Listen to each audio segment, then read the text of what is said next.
राम राम मंडळी, आज का नाही सगळ्यांच्या आवडीचा पदार्थ आपण करणार आहोत।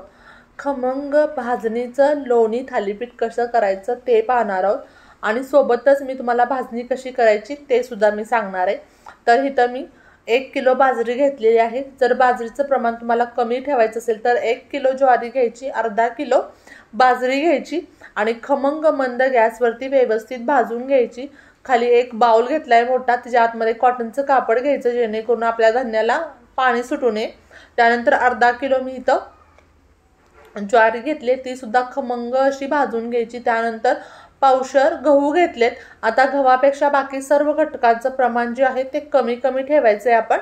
आता इथं गहू सुद्धा मी मंद गॅसवरती छान भाजून घेतले। त्यानंतर तांदूळ छान असे खमंग भाजून घ्यायचे।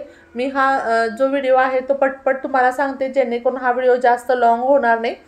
त्यानंतर तांदळापेक्षा पण कमी मी इथं मुगाची डाळ घेतली। आता मुगाची डाळ जेवढी घेणार आहे तेवढीच मी हरभऱ्याची डाळ घेणार आहे आणि तेवढीच मसूरची डाळ घेणार आहे। सोबत नाचणी सुद्धा मी यामध्ये घालणार आहे। तर सर्व धान्य आहेत ते व्यवस्थित मंद गॅसवरती आपण व्यवस्थित भाजून घ्यायचे। तर मी डाळ वापरले, आणखी तुमच्याकडे एखादी डाळ असेल तर तुम्ही यामध्ये वापरू शकता। त्यानंतर 1 चमचा बर धणे आणि 1 चमचा बर जिरे सुद्धा आपण या डाळीमध्ये भाजून घालणार आहोत जेणेकरून आपल्या दळणाला किंवा आपलं जे पीठ आहे त्याला खमंग असा वास येईल। आणि 1 पावशर मी इथं नाचणी वापरलेली आहे। त्यानंतर मटकीची डाळ सुद्धा मी इथं वापरलेली आहे आणि छान अशी आपली ही भाजणी तयार करून घ्यायची। सर्व थंड करून घ्यायचं आणि हे दळण आपण घरात तुमच्याकडे गिरण असेल तर दळू शकता किंवा बाहेरून दळून आणताना सुद्धा त्यामध्ये थोडंसं रवाळ आपलं हे दळण असावं। त्यानंतर एका मिक्सरच्या भांड्यामध्ये 1 चमचा धणे मी घेतलेत, लसणाच्या पाकळ्या, अद्रक आणि हिरवी मिरची आपल्या आवडीनुसार घ्यायचे आणि हे जर छानसं असं वाटण तयार करून घ्यायचं। त्यानंतर जे आपण पीठ तयार केले ते घेतलं, त्यामध्ये कलर छान येण्यासाठी फक्त मी बेडगी मिरची पावडर वापरते।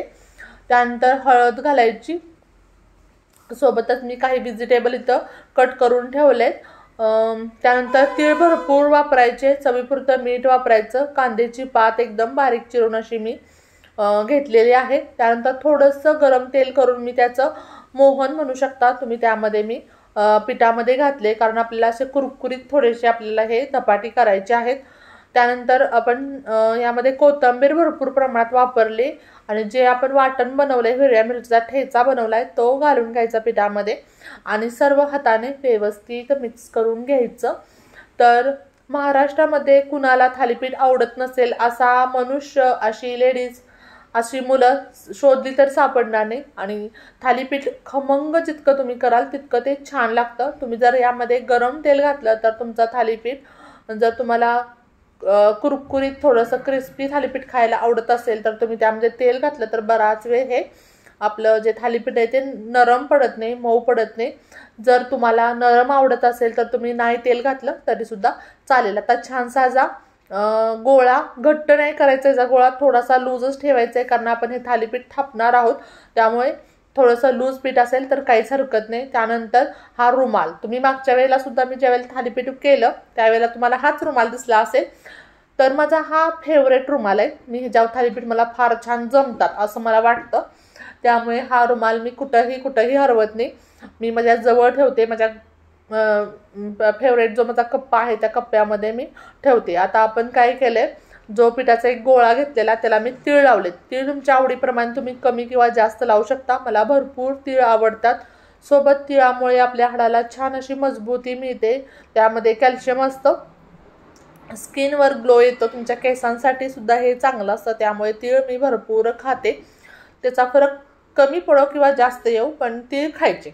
त्यानंतर तवा गरम करायला ठेवला, त्यावरती तेल आणि आता थोडंसं पाणी लावायचं रुमालाला आणि आपलं हे थालीपीठ छान असं तव्यावरती पसरवून घ्यायचं। त्यानंतर थोडंसं तेल घालायचं आणि एक झाकण ठेवून मंद गॅसवरती 2 ते 3 मिनटं आपण हे थालीपीठ छान असं भाजून घ्यायची एक साईड। आता साईड त्याची बदलून घ्यायची आणि तुम्ही बघू शकता खमंग असं आपलं हे थालीपीठ तयार झालेलं आहे। मस्त असं दिसतंय, तसंच खायला सुद्धा मस्त होतं। थालीपीठ नेहमी पातळ लाटायचं, खूप जाडसर असं नाही करायचं. सोबत दही, त्याच्यावरती थोडंसं लाल तिखट आणि आणखी मी लोणचं घेतलेलं आहे. तुमच्याकडे जर एखादी कडधान्याची उसळ असेल तर उसळ खायची, किंवा फक्त दही जर असेल तरीसुद्धा खूप छान लागतं. सोबत मी घरात लोणी ताजं बनवलेलं आहे. तर छानसा असा लोण्याचा गोळा ह्या थालीपीठावर ठेवायचा. तुमच्या कुठल्याही 5 स्टार रेस्टॉरंटपेक्षा अमेझिंग असं हे थालीपीठ लागतं आणि काय ती टेस्ट दिवसभर तुमच्या जिभेवरती रेंगाळत राहते. तर असंच खमंग थालीपीठ तुम्ही सुद्धा घरी करून बघा. आणि जर का तुम्ही माझी रेसिपी फॉलो करत असाल तर कमेंट्स करायला मात्र चिंगूसपणा करू नये अशी विनंती आहे. मस्त असा लोण्याचा गोळा. पुन्हा भेटू अशाच नवनवीन जायकेदार रेसिपीसोबत. बाय.